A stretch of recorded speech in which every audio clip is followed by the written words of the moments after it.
हमारे प्राचीन काल में महिलाओं की भागीदारी 50% थी।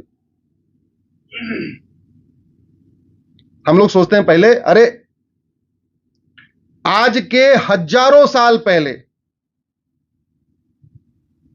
शंकराचार्य जी और मंडन मिश्रा में शास्त्रार्थ हुआ। आपने मध्य प्रदेश में एक जगह सुनी होगी मंडलेश्वर, सुना है आपने? सुना है आपने मंडलेश्वर? उस स्थान का इतिहास क्या है? शंकराचार्य जी और मंडन मिश्रा के बीच में शास्त्रार्थ हुआ और शंकराचार्य जी ने मंडन मिश्रा को हरा दिया। मंडन मिश्रा की पत्नी ने बोला, आपने मेरे पति को हराया है, अभी मैं हूं, आओ हमसे शास्त्रार्थ करिए आप। मंडन मिश्रा की पत्नी ने शंकराचार्य जी को हरा दिया। कल्पना कर सकते हैं आप? सोचिए, चारों वेदों का ज्ञाता, 18 पुराणों का ज्ञाता, द्वैत अद्वैत का ज्ञाता, सब कुछ जानने वाले शंकराचार्य जी को मंडन मिश्रा जी की पत्नी ने हराया। शंकराचार्य जी ने बोला, मुझे बहन 6 महीने का टाइम दो, तुम्हारे इस सवाल का जवाब मैं 6 महीने बाद दूंगा। शंकराचार्य जी ने 6 महीने फिर पढ़ाई किया और वो पढ़ाई जाके किया ओंकारेश्वर में, जहां शंकराचार्य जी की भव्य मूर्ति स्थापित हो रही है 108 फीट की। पता होगा आप लोगों को, वो ओंकारेश्वर और मंडलेश्वर के बीच में 70-80 किलोमीटर की दूरी है। वहां 6 महीने पढ़ के शंकराचार्य जी फिर मंडलेश्वर आए, उसी नर्मदा नदी किनारे आए, फिर शास्त्रार्थ हुआ, फिर उन्होंने जवाब दिया।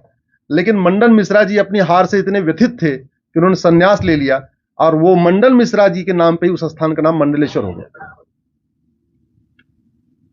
याज्ञवल्क्य और गार्गी के बीच में हजारों साल पहले शास्त्रार्थ हुआ, सैकड़ों साल पहले शास्त्रार्थ हुआ। कैकेय नरेश की सेना जब हार रही थी रावण से, कैकेय को हम पेशावर कहते हैं, जिसको पाकिस्तान कहते हैं, राजा भरत का ननिहाल है वो। कैकेय नरेश की सेना हार रही थी, सेनापति मार दिया गया, तो रानी कैकेयी ने सेनापति का काम किया। अगर उनको अस्त्र और शस्त्र चलाना नहीं आता तो पूरी सेना कैसे लीड करने लग गई हो?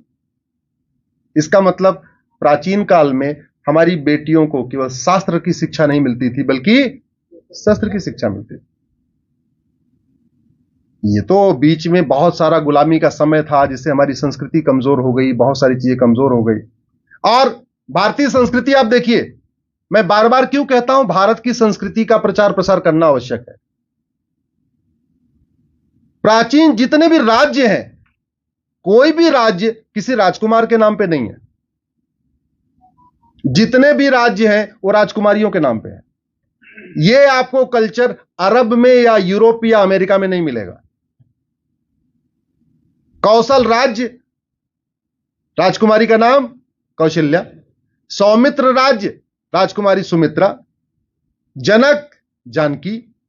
गंधार गंधारी। कैकेय कैकेयी। ये तुम्हारे देश में कल्चर था। पूरी दुनिया में किसी भी देश को माता नहीं कहते भारत छोड़ के।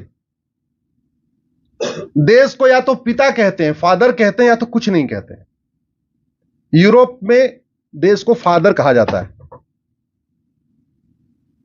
भारत इकलौता ऐसा देश है जहां भारत को, देश को क्या कहते हैं? माता। आप किसी और रिलीजन को बताइए, दुनिया में 1100 रिलीजन है जहां महिलाओं की पूजा होती हो। है कोई और रिलीजन आपके ध्यान में? सोचना, आप गूगल करके देख लेना। सनातन धर्म इकलौता ऐसा धर्म है जहां पे माताओं की, बहनों की पूजा होती है। अभी नवरात्रे आने वाले हैं, आप लोगों के घर में भी कन्या पूजन होगा कि नहीं होगा? होगा ना? कहीं और है, होता है क्या? नहीं होता। इसलिए सनातन संस्कृति का प्रचार प्रसार करना आवश्यक है। जहां जहां सनातन संस्कृति घटी है, वहां वहां बहन बेटियों पे अत्याचार बढ़ा है। उसके लिए उदाहरण दुर्योधन का ननिहाल गंधार। वहां बहन बेटियां पढ़ती थी, अस्त्र शस्त्र की शिक्षा होती थी। गांधारी को सब कुछ आता था। गांधारी को अर्थशास्त्र का भी ज्ञान था, राजनीति शास्त्र का ज्ञान था, अस्त्र शस्त्र का भी ज्ञान था, वो अलग बात है, विवाह के बाद उसने माता गांधारी ने पट्टी बांध लिया। उस गंधार में, उस अफगानिस्तान में बहन बेटियों की आज की डेट में क्या हालत है?